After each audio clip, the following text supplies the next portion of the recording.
So now, after having quoted Amos, what he says is, what James says is, it is my judgment therefore that we should not make it difficult for the Gentiles who are turning to God. Instead, we should write to them telling them, now see this very carefully, see what they are saying, telling them to abstain from food polluted by idols, from sexual immorality, from meat of strangled animals, and from blood. For the law of Moshe has been preached in every city from the earliest times and is read in the synagogues on every Shabbat. So see what he's saying. He's now going to say that there are certain things that are required from the Gentile believers. Now don't think that there are only these 4 requirements, because when you read the epistles, when you read the writings of the apostles, you realize that there are more things that are required in our walk after having accepted Yeshua, after having been justified.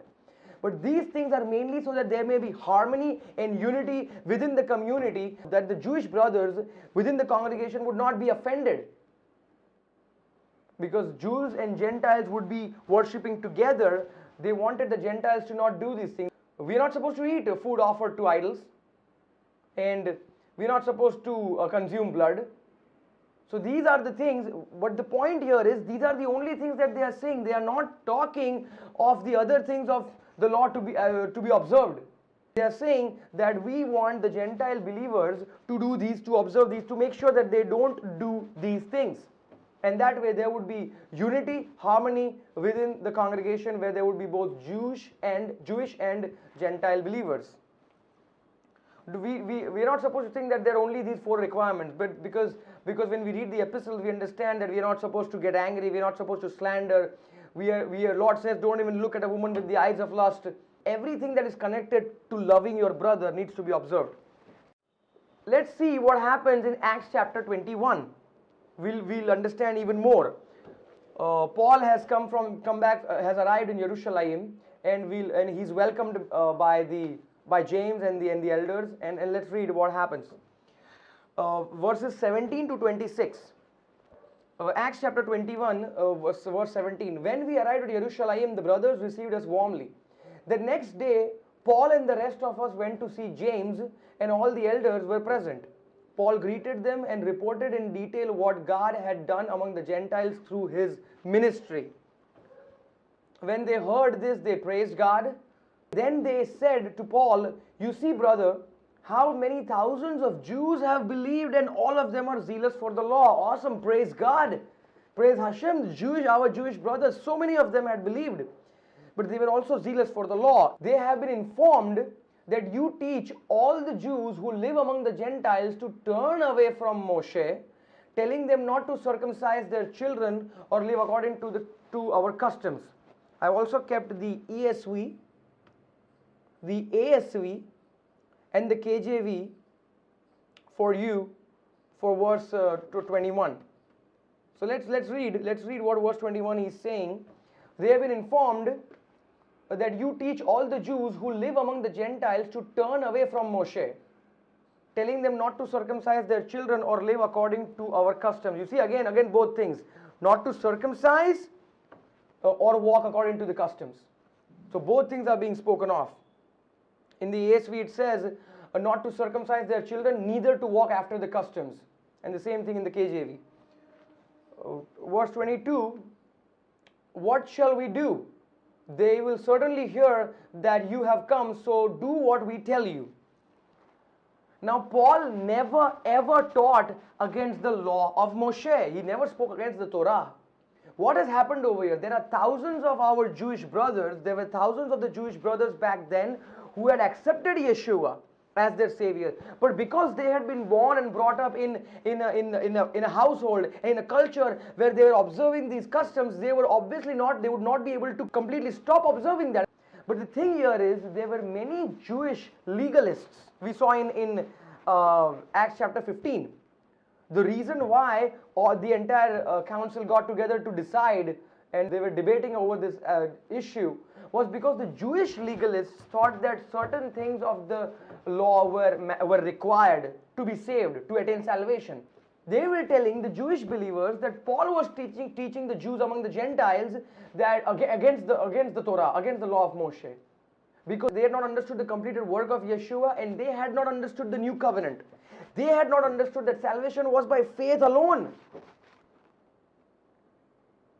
So they were telling the Jewish brothers that Paul was teaching against the law, but Paul never taught against the law. Paul was teaching that the law would condemn us, and the law pointed to the Messiah, and when the Mashiach came, the law was made inoperative. But the law, the goal and the Christ, Messiah, is the goal and end of the law.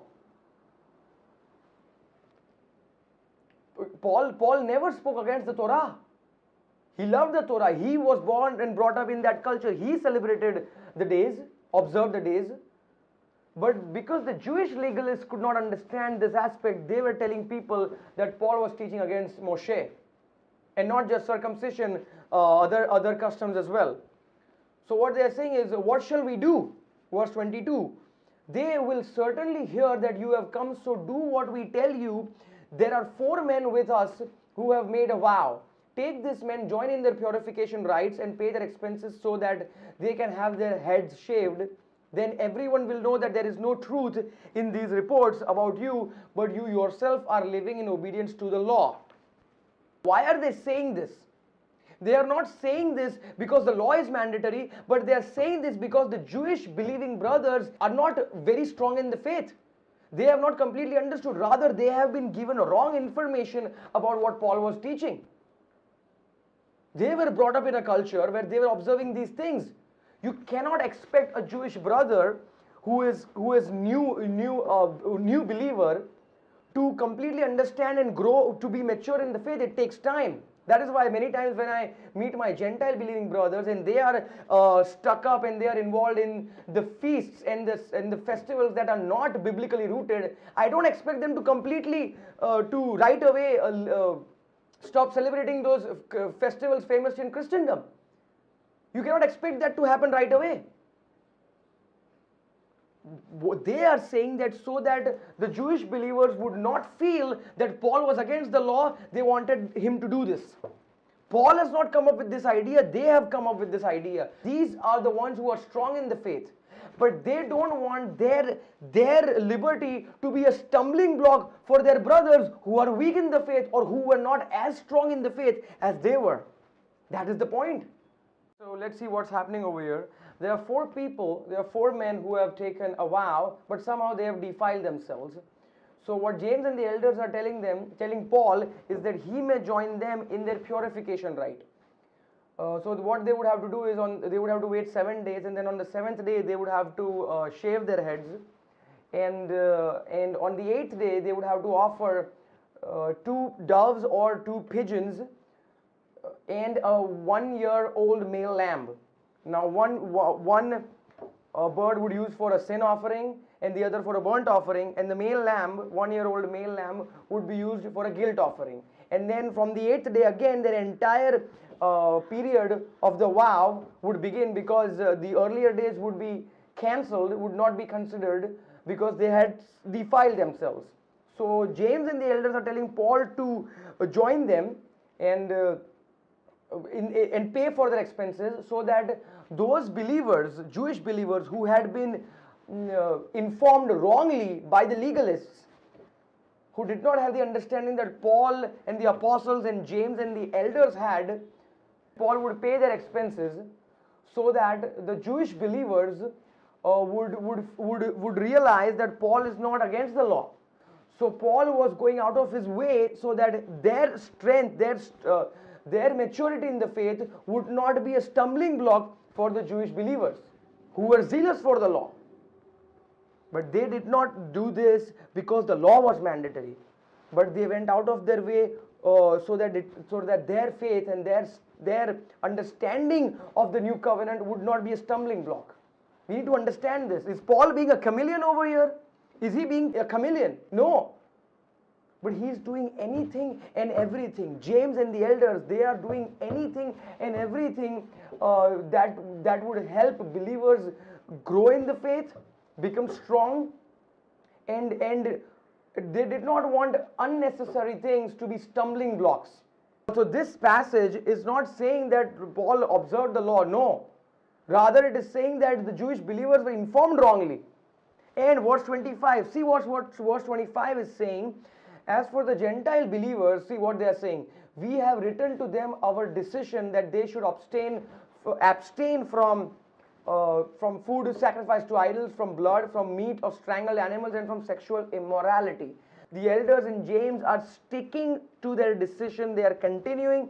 They are endorsing what they did in chapter 15. At the Council of Jerusalem, there they decided what was required from the Gentiles, and they stick to that decision. Observance of the law, following the law, was not required, and that's what they are saying over here. But because the Jews were very zealous, they did this. They came up with this idea. The next day, Paul took the men and purified himself along with them. Then he went to the temple to give the notice of the date when the days of purification would end and the offering would be made for each of them. So based on this, we understand that there were certain things that were required and observance of the law was not required. It's very clear. Okay, so what we'll do is next time we will enter Galatians. We are going to enter Galatians in the 8th session. What we'll do now is we'll thank Lord for having helped us in this in these passages, in these verses, for Lord having given this opportunity, and that those brothers who are weak in the faith, they may not judge the strong in the faith, and we will pray for all of this. We'll pray that people may understand the new covenant, that they may understand the law of liberty, the law that has given us freedom, that they may understand the law of the Ruach that gives life, the law of the Spirit of life. So let's just pray to Abba. Oh Heavenly Father, dear Lord Yeshua and Holy Spirit, Lord, we thank Thee for the opportunities Thou hast given us. We thank Thee for having showered blessings, love on us. We always deserve Thy punishment, but Thou hast always showered Thy mercy. We thank Thee for the Bible, for Thy Word. We thank Thee for the Holy Scriptures, where we find strength, where we find encouragement because of the Bible, because of Thy Word. We have this hope, this blessed hope, and we know that for all eternity we would be with Thee. We have this joy. We are in absolute rest.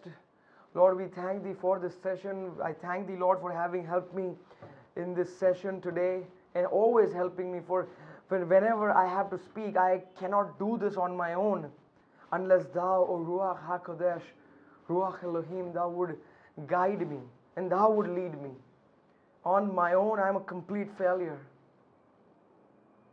Thank Thee, Lord. We thank Thee for having enlightened us. Wisdom, knowledge, understanding comes from Thee only, O God of Israel. Thou alone art the giver of wisdom. We thank Thee, we request Thee, Lord, that our brothers for whom we are making these videos,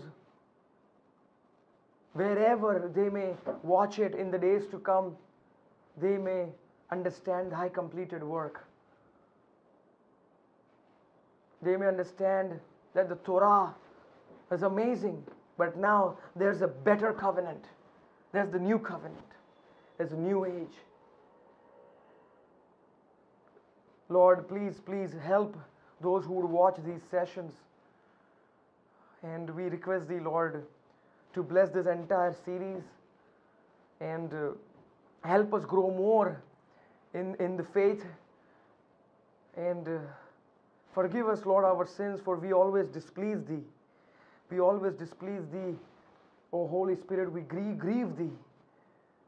Please help us walk this narrow, difficult path of sanctification, that we may, in our walk, please Thee and not continue the sins that we have committed. Lord, we thank Thee for Thy grace and Thy mercy, and we say this prayer in the name of Thy only Son, our King, our Redeemer, our Savior, our God, Lord Yeshua. Amen.